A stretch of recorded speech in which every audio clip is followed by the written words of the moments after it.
পানি পড়তো, আমরা কম্বল গায়ে দিয়ে থাকি আর বিশ্বনবী ঘামে। সুবহানাল্লাহ কইবেন না? এটা কওলান সাকিলা, অনেক ওজনওয়ালা কথা।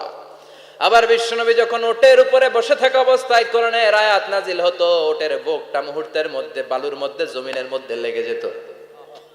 ঘোড়ায় চড়া অবস্থায় বিশ্বনবীর কাছে যখন কোরআন নাজিল হতো, ঘোড়ার পা গুলো মরুভূমির বালুতে দেবে যেত। মাঝে মাঝে বিশ্বনবী সাহাবাদের রানের উপরে, পায়ের উপরে মাথা দিয়ে শুয়ে পড়তেন, ক্লান্ত শ্রান্ত। যায়েদ বিন হারেসা বিশ্বনবীর পালক পুত্র, তার পায়ের উপরে মাথা রেখে বিশ্বনবী একবার কথা বলতে বলতে ঘুমিয়ে পড়লেন। ঘন্টাখানিক ঘুমালেন। যায়েদ বিন হারেসা বলে, আমার কাছে তেমন কোনো কষ্টই হচ্ছে না, বিশ্বনবীর মাথাটা খুব বেশি ওজন মনে হচ্ছে না।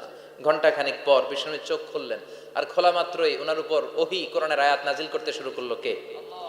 যায়েদ বিন হারেসা বলে, যখনই কোরআনের আয়াত নাজিল হতে শুরু করলো, আমার মনে হচ্ছে বিশ্বনবী